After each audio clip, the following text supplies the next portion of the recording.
Alors, on va corriger donc du coup l'exo 4. Donc l'exo 4, il s'agit donc d'un hexagone qui est inscrit dans un cercle de rayon 1.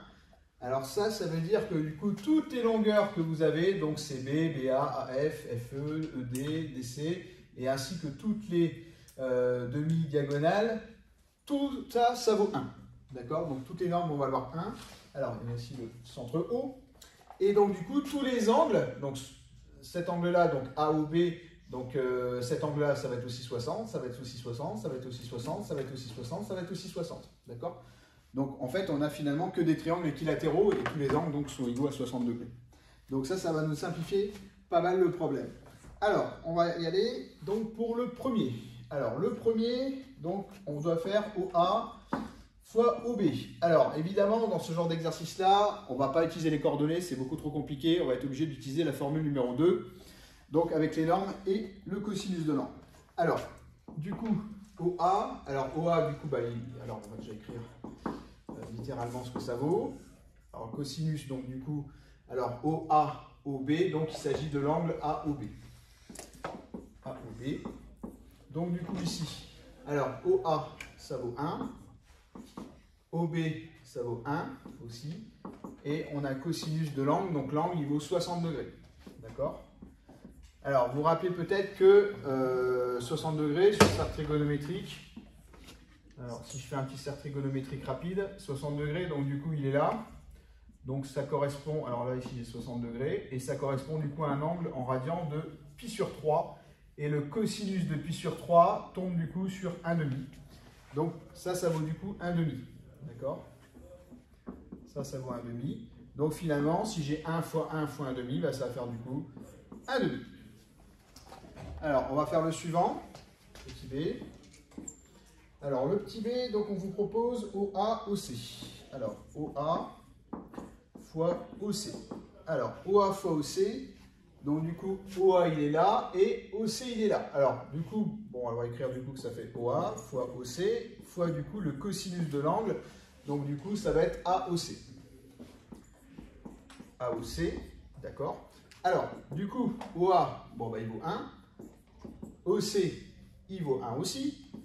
Et du coup, l'angle AOC, du coup, vu qu'on en prend 2, du coup, l'angle, ça va faire du coup 120 degrés. Alors, 120 degrés, d'accord. Donc, si je regarde sur cercle trigonométrique, si je fais 2 fois 60 degrés, je vais atterrir en fait ici. Donc 120 degrés, c'est donc tout ça, et on tombe du coup sur un angle, sur cercle trigo, qui vaut 2 pi sur 3. Et du coup, le cosinus ici de 2 pi sur 3, ça tombe sur moins 1,5.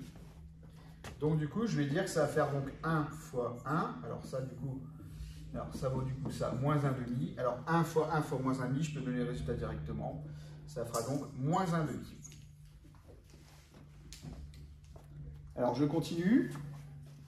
Alors du coup, je vais en avoir besoin. Alors je vais prendre une brosse. J'ai besoin d'un peu de place. Alors, du coup, le suivant, donc le C, on vous demande de faire OABC. OABC, d'accord?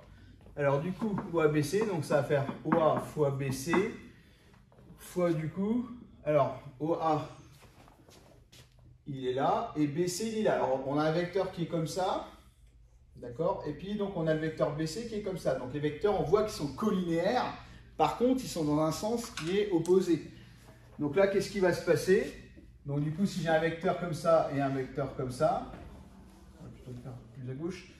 Si j'ai un vecteur comme ça et j'ai un vecteur comme ça, du coup ici, qu'est-ce qui va se passer? Je vais du coup avoir un angle entre les deux qui va être égal à 180 degrés. Donc du coup, donc ça va faire cosinus 180 degrés, d'accord? Alors OA du coup, il vaut 1 comme d'habitude, BC vaut 1 et cos 180 degrés, donc ça fait du coup moins 1. Donc finalement, le résultat va être négatif. Et enfin, je fais le dernier, donc le petit d. Alors, le petit d, donc du coup, on vous demande de faire OA-AD. OA fois AD, d'accord? Alors, ça va faire OA fois AD fois... Alors, OA, donc il est là, et AD, c'est ce vecteur-là. Donc, il va faire tout ça, lui. donc il est plus long, il a une norme de 2, d'accord? Mais on voit bien encore une fois que l'angle donc entre les deux, ça va être encore 180 degrés, parce qu'ils sont collinéaires et dans un sens opposé. Donc encore cos 180. Donc du coup, ça va faire, donc OA, ça fait 1, AD, ça fait 2, et donc du coup, le cosinus 180 qui va apporter un moins 1, donc finalement, je trouve un produit scalaire, donc du coup, qui est encore négatif et qui vaut moins 2. Voilà.